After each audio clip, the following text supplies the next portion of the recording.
Hey, how's it going, guys? So, this one's a patron special. I did not forget about you guys, even though you guys all are aware that I'm playing a crap ton of Monster Hunter. So, by the time this goes off, you should see the additional videos. My intent this weekend is to go over a couple decks. So, like, Poe Hondo, I expect to see a rise or an increase in its use. Now, I think when you don't really know what's going on with that deck, it is much harder to play against. There are some minor kind of like back and forth things that matter a lot. So like, there are times where you should just take the 3 damage, and then there are times where you should just give the resource. So for the most part, if there's other stuff that's going to threaten lethal, then you probably give the resource. In the situations where your guy's like 1 damage on him and like a shield or 2, it's probably just best to take the 3 damage, because if you give them the 1 and they haven't spent their others yet, does that afford them like a DO44 or one of the other 3 cost upgrades? Like with Yoda, does that get them like an OB saber or like a handcrafted light bow? I think I said with Yoda, right? Alright, I don't know. But the deck tends to kind of go a couple different ways. One of them is that it'll make the overall costs a bit higher, because it should be seeing a small influx of money, or it ends up just hitting the opponent, and then you're fine with either or. So like, a lot of the coaching videos of the last couple days had Poe Hondo on one side of the table. And now the thing there is that,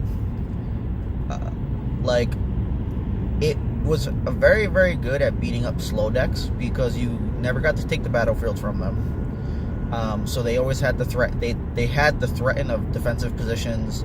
They could sit back and do like easy pickings, because you were just very slow about everything. So their removal was just much better. But versus any of the fast decks, the removal pretty much became pretty terrible. We tested Zeb, Yoda versus Poe Hondos, so like we have to get more accurate testing in with changes to the decks and whatnot. But we used the exact list, and Zeb Yoda gave it a whole bunch of problems, because they really couldn't get damage with Hondo unless we let them. And in the situations where they were attacking Zeb was just getting too much defense, with the fact that we could shut off Hondo's damage with the mere donation of a resource. So a lot of the time what was happening is one of the characters was dying, Zeb still had more than half of his health left, and now the second character could not carry damage through Yoda's like shield and force illusions and second chance, and the game would end.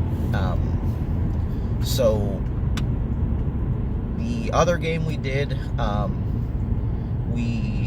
Poe Hondo versus Sabine Ezra, and there was pretty much one point where I had a 55% chance to go and kill the Sabine, but I missed both rerolls on that, and then proceeded to die. Sabine Ezra is still a very scary good deck. It's even much more so now. The Maz's Vault in the deck completely shut down Hondo as far as being able to do stuff, as well as it set it up the deck up to pretty much just throw down hyperspace jump and or DL44. Sorry, never tell me the odds, not that. Pretty sure I missed an option to vandalize the running interference. I believe I might have pitched the vandalize early though. So I'd say when you guys see the videos, look for that. But the Sabine Ezra deck seemed very, very good now that it has the 7th and 8th ambush upgrade from Hidden Blaster, and the fact is that Hidden Blaster actually does get like a damage off just because of ripping shields, and you can pull them back as you like do overwrites and stuff. So that is some new technology for the deck that is quite amazing. He still had the smuggling and stuff in there, so I'm not really quite sure exactly where the spots came from, but the deck seemed very smooth. Very good transition from where it was at for Season 3. The other thing I'm working on is, so for the most part, 7th OTK has several issues with things like aggro and the ability to kind of, so like it protects itself very well, but the game plan that it used to have, because it's now known, isn't nearly as good. So my current thoughts are to remove the yellow in its entirety, and focus on, or should have said this before, my entire thoughts are to focus on the things that were very good. Originally it was entirely combo based, so it was all about, okay, we're going to look for our combo pieces and we're going to reuse them several times, and then that's that. Like, that's how we're going to win. Now it's a bit different. So the cheats are very slow, especially if we're playing against anything fast. Ho Hondo can give it fits because it can hit either too much damage or take our resources. All of the fast decks could be troublesome from that standpoint, and our damage isn't quite enough now. Because like if they have access to like defensive positions and easy pickings and whatnot, there's just plenty of times where stuff could go bad because I'm sitting there trying to get Guavian plus, you know, a resource on somebody else, and then they just easy picking both the dice away, and then my plan is gone. So the current thinking is to switch Guavian to another blue character. Like, we could have gone something like Newt as another red character if we wanted to really like use leadership like that, but that's not the intent here. So the initial thought is to go blue character. Now for the 8-cost blue characters, if I'm not mistaken, there's only 2 or 3 of them. Now one of them is the guy who has the special that like draws 3 and puts 1 on the bottom, or puts it on top, something like that. So like that guy is good from a combo perspective, but I'd actually have to recheck his sides. I don't think that's the intent. My intent is to go back to the old base of how do you make your dice rolls and combo consistent. You run Night Sister. So if we switch Guavian to Night Sister, then we put Maul Saber to a 2 of, then we get to run Enrage, because we can Enrage off the Night Sister. She becomes a target for the opponent. So like that can be kind of scary, but on the rounds where you're planning to do the price of failure, you can actually like go and fix your dice to hit prior to pricing, and then, you know, roll out again. Or if you do like a leadership on Sienna and then you do whatever, you could just price her away after, knowing that you can't cheat leaderships back, and then use Night Sister to fix dice, and then, you know, potentially price her away after as well. So the only like dilemmas here is that the yellow cards we lose are very good. So we lose He Doesn't Like You,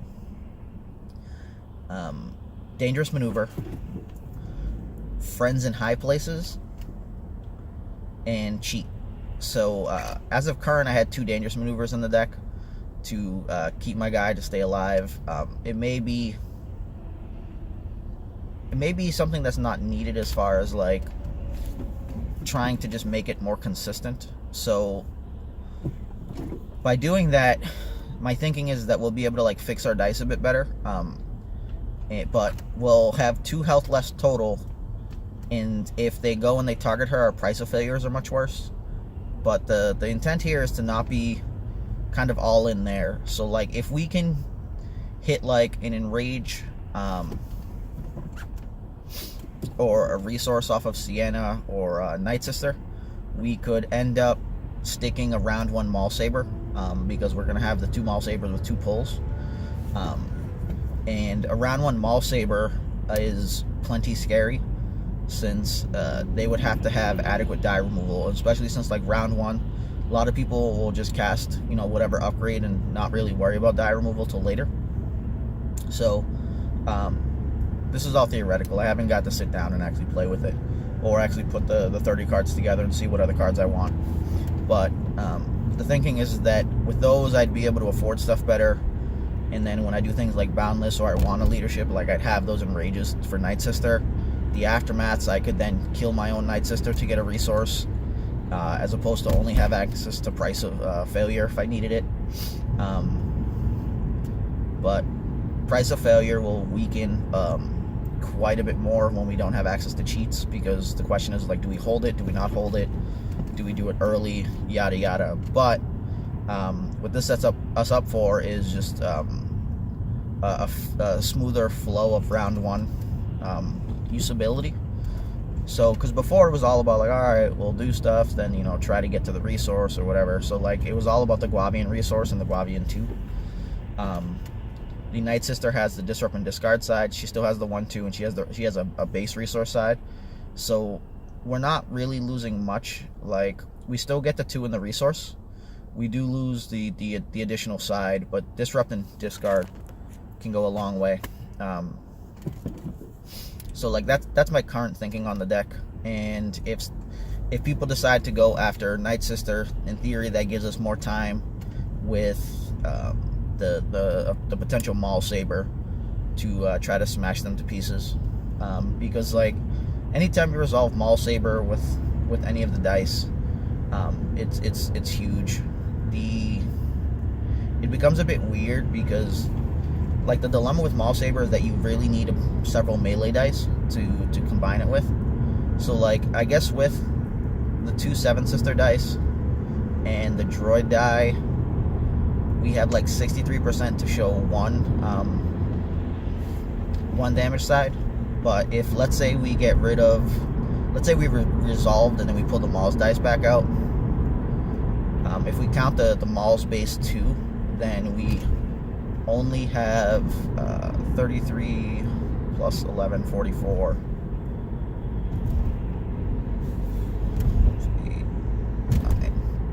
So about 53%, I think, to hit that, or about 44 if we just go 7th plus the ID9 die, which isn't bad per se. It's just that we would have already had the dice in the pool, so it's just like But I think the fact is that would just scare people, because if we do anything and we're like, oh, Maul Saber, you know, and we hit for like 4 or 5 there, that's a huge amount of damage, and we still have access to Night Sister and Sienna, so it changes the way that we play. It makes it pretty good for us, at least, I guess is how I'd say it. I'd probably still run or consider running Fort and Axis, or maybe at that point could run the battlefield that says, like, when you claim you can heal 2 different guys and then give the battlefield back. But I don't think that would actually be good, because I don't know if I don't necessarily want to start with that and give them shields, because then if I'm slow, they could claim and heal and then give me the back to battlefield, and they probably don't care. But depending on how slow I actually am and whether I would potentially leave dice on the table, claiming that could heal like 7th plus a Night Sister. So it's some stuff I'm going to work on. I also considered running the 3rd blue guy option, which is the guy who says, like, when one of your blue guys dies, he can take an upgrade from the guy first. The reason for running him is that if I don't do Price of Failure, it kind of gives me an out if 7th dies, because he could take the Maul Saber, and I could cast like an Ancient on him and try to go to work with it. The odds there are infinitely low, and the thing is that I would probably still price him as the first guy, so it's much worse from that standpoint. Because if I guess if I get up on leadership once, I may consider just pricing Sienna, but she has 9 health and this guy has 7, so depending on if we're playing indirect or whatever's going on, it probably is not the greatest play. So that's the 7th deck working on. I'll probably fondle with Sabine Ezra a little bit. I don't know Bobo's full list, but it can't be too far off from the old versions, and so, like, the minor adjustments are very good for this meta that looks like it wants to be fast, but really isn't fast enough because it's not action cheat fast, it's just like chaining specials fast. And action cheat fast is just so much smoother than chaining special fast. The questions will end up being is like what's Sabine Ezra versus like Yoda Zeb. But the fact of the matter is that Sabine Ezra with like a Maz's Vault can pretty much just always first move, you know, activate, do whatever, resolve dice. Okay, oh, they did something, hyperspace jump away.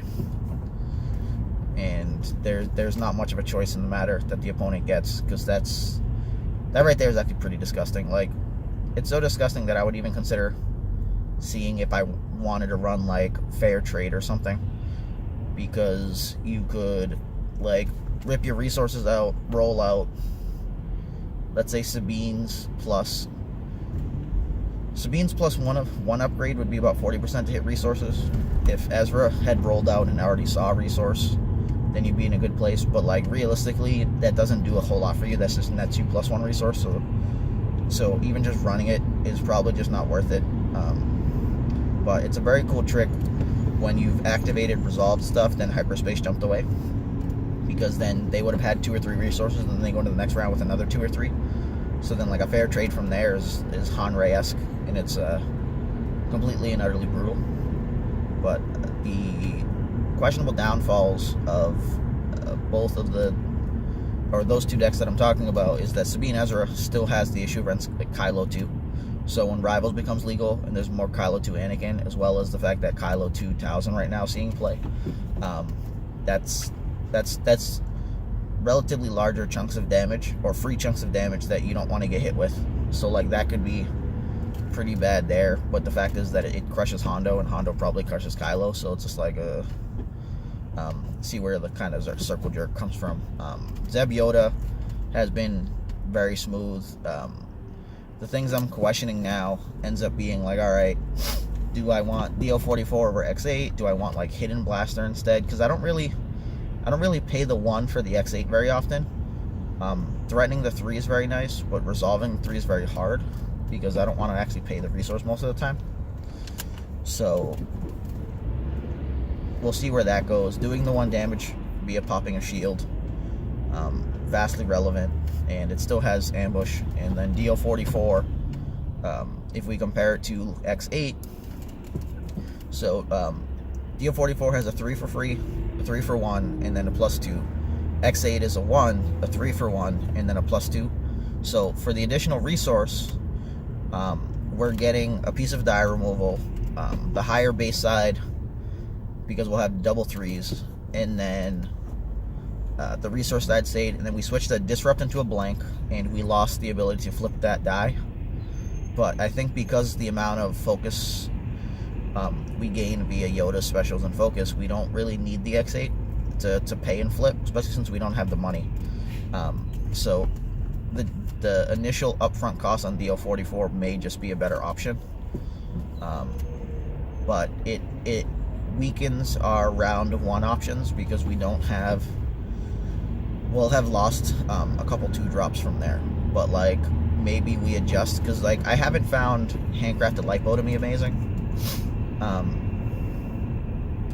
While the card's still very good, unless we're seeing a bunch of cautions and shielding, I'm not sure how much we actually care about lipo. We can vibro through damage, or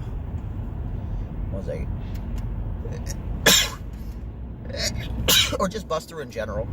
And paying 3 for the 3 damage when we were paying 2 for 3 damage is kind of tough at times. So I'll do some testing and see what we end up with there. DL44 seems like it'd be a great choice. It would also, I'd have to check the numbers to see what we're looking at for yellow and blue, but it's also just a bigger die, and bigger dice mean that when we do stuff with like Yoda and whatnot, we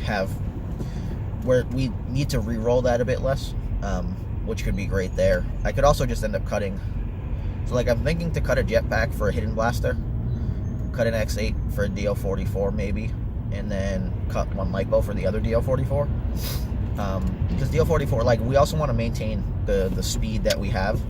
So like, alright, you know, roll out Yoda. If Yoda had like a 4 speed with the special, then if we have, let's say, the special, if we had like impulsive or whatever, and then we have Yoda showing into her special, we could go, all right, you know, double action, flip to the focus, DO44, eat your dive, roll out, impulsive the focus, flip stuff over, and like wipe an opponent's guy out. Like, we could do that even without it, but Jetpack's slow, and so is handcrafted lipo. So the times where you need to activate or you want to, which is in the subsequent rounds, like right away, so you can threaten lethal on a guy, because they don't have ambush, you can't really do it. So it's just like, this is not, you know, this is not what we want from it. If we cut a Jetpack and a handcrafted, we'd be losing the special chaining a little bit from Yoda. But I don't, in most situations, I didn't find myself doing that. So you guys tell me, like, did you often hit lipo and then do like 5? If you're doing 4s or 5s with lipos, then it would make sense to keep them in there. But every time I played the deck, I was pretty much always never casting it. I was pitching it to re-rolls or whatever, and I was playing, you know, additional 2 drops. Because the other thing that you can do with the deck is, if you're playing in something really slow, you could, like, let's say cast, you know, Ancient on Yoda, roll out. If you do the chaining off the specials, you can go 1-2 resources, then flip the 3rd die, pay the 2 resources for another upgrade, then roll out. And like that 3rd die flip could just be, you know, a resource side, so that if you get any damage or any 3-for-1s on Zeb, you can resolve it. And then from there, you'll have had 2 upgrades down, and you'll have to deal with the actual, like, main keeping whatever you rolled, or like re-rolling those manually instead of focusing. But you'll have 2 extra dice on the table, or you'll have 1 die on top of what your expectations were for the round, and it's all based on like whether you want to go for the damage or no damage and whatnot. So it's like, because the other thing there is that we could have just done it regular, like roll out Yoda, play weapon, roll out, fix stuff, do damage, and if we had more resources later, we could smash down the upgrade prior to claiming or going in the next round. The other thing is that with Moisture Farm, we definitely want to be way faster. So the ambush setup seems much better from that standpoint. But I still like Jetpack's 3, so I want to keep that. I just don't really care about, I don't care about X8's 3 way too much, so the adjustment there seems reasonable to me. The only dilemma is that Hidden Blaster only has the 1 for a base. So let's say Zeb died, the X8 was much better for Yoda to use as an actual 3, without having to resolve, you know, with Zeb's die. But DO44 would be helping in that regard, so we'll see what happens with that. I don't really have other decks I'm working on, but I do want to, the things I want to focus on involve pretty much sticking around one Maul Saber, because I think out of all the tricks that are cool, that one is probably the best one. The dilemma ends up being is like the people you would run it with are not amazing. So like, one of my considerations was Elite 7 Sister, and then that was it, not Dark Advisor, it's Dark Apprentice or something like that, and then like either 2 Dark Apprentices or Dark Apprentice in like Sienna for if I wanted to keep leaderships. But like, that's back to the 7th OTK, that's kind of why I'm making the adjustment. But I could also go like Dark Advisor and a Night Sister, because then the Night Sister gives us some wayward control. Could also just go 2 Dark Apprentices, Servant, I think it's Servants of the Dark, actually. I don't recall his name. But I could over just run 2 of them, so I can load up 7th, and then after she dies, she transfers the stuff over. I considered at one point going like 7th plus 1 die Towson,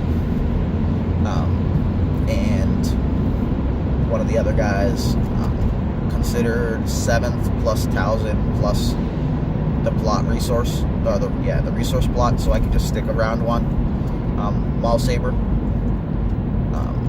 The dilemma is at that point, it's like, alright, well, how many odds am I really going to run? And is Kylo just better than the 1 resource? Because the ability can be phenomenal. So we'd be switching. Our die would lose the 2 for a resource cost, or that side. We'd be getting 2 health less. We'd be gaining +1 die and starting with 1 additional resource. The 1 additional resource could essentially go a long way towards the crazy odds thing with 1,000. But how many evens do we want to run? Because like with the lower health pool and the different stuff, like I could still run like Rise Against. But like, am I giving up ID9 the droids? Like if I don't play those, and it's like, alright, well, I could play Maul Saber, I could play like Force Powers and Holocron, and then like a Chance Cube maybe. And how good is that? It's a little slow. Like it could be phenomenal. But we would have 19 health, and we're playing against decks that can hit relatively hard. So like the resource, does it go enough of the way to be the answer? So there definitely needs to be some testing, I think, there. But my current wants involve smashing Maul Saber down round 1 every game if I can. And I figure between the 2 Mauls and 2 lightsaber pulls, we've got 4 out of 30. So that should be about like 1 to 7.5. 7.5 would be times 14. So we should be like 14%. Is that right? 2/15. Yeah, 14 and 14. So 14%. And it grows as we miss on the dice. So if we just go 14% times 5, wait, it can't be that either, because it actually shrinks due to the lower percentages that we have. But we'll just do the crappy math like that. So we'll go like 14, 13, 12, 11, 10. So we're at 50. So it's probably like 60%. Meaning 1 to 2 games you should start with it. And I think you're okay if you don't. So it's not too bad. I'm trying to think what else is there, but depending on how we want to run it, we have alternate options. So like we'd probably still have Ancient in the deck, and then the question ends up being is, do we want to run something like, do we still want Holocron powers? Because if we went Holocron with like 5 Force powers, it would change the numbers a bit, because we're fine starting with Maul or like Holocron into Force power, but getting that special could be a little tough. And the fact of the matter is that Vandalize exists, so if you Holocron and then get Vandalized, you might actually be okay with that, only because the 1 resource in that first round goes a long way. I'm trying to think, like, we'd have like 4 speed. I don't know. It could be a viable deck. Like, I really just want to run like 1,000 with Chance Cube and Holocron, and then a bunch of odd cards. But like, I don't know if that focus is good enough. Could just run like Dark Councils and Crystal Balls to make our rolling good. But not sure the importance of that still at this stage. But this is just like the kind of like random junk I'm working with. I just really like having 5 dice, but consistency matters quite a bit, and then we're gonna need to speed up. We can't be super duper slow, because it looks like all the fast decks are hero decks running retreats and or hyperspace jumps. So you need to be fast enough to threaten the opponent, as well as potentially steal the battlefield from them, because if they're gonna be using cards that use the battlefield, then taking it from them is a huge detriment to them. So it's something that we got to keep in mind. We'd also like to have access to Vandalize, so the only other way to do that is for us to run yellow. Most of the decks I've talked about were either cutting yellow or didn't have it. And Friends in Low Places is also in a good place right now, with the advent of like vandalizers and people using battlefield stuff, since they would be more inclined to keep it into the next round if they thought they were going to steal the battlefield from you. So then Friends in Low Placing and stealing it would set them back quite a bit. But I'm trying to think, like Rise Again is a very good card. I don't know if making the adjustments in the OTK deck would still allow us to realistically cast Rise very often, but it might. We only lose that one side on Guavian, but that one side on Guavian changes the math quite a bit, because we were at, like, if we re-rolled twice, we were from 35 to 55, sorry, 33 to 55 to like 70%. But yeah, so I'm kind of just musing at this time, sorry. Trying to think, like, what other old decks could we revisit that would either be fast enough or hit hard enough in order to do well against the field. Like, I don't even know if Rise Again is the card that makes the whole, like, Kylo Thousand deck good, or if it's the Witch Magic, because it could just be all in on Chance Cube, but then when your Chance Cube gets vandalized, the deck operates really, really slowly. And without the influx of money, it's very hard to actually cast stuff like Rise Again. So, like, realistically, if you used your character dice, didn't spend anything, got a resource, you'd be able to Rise.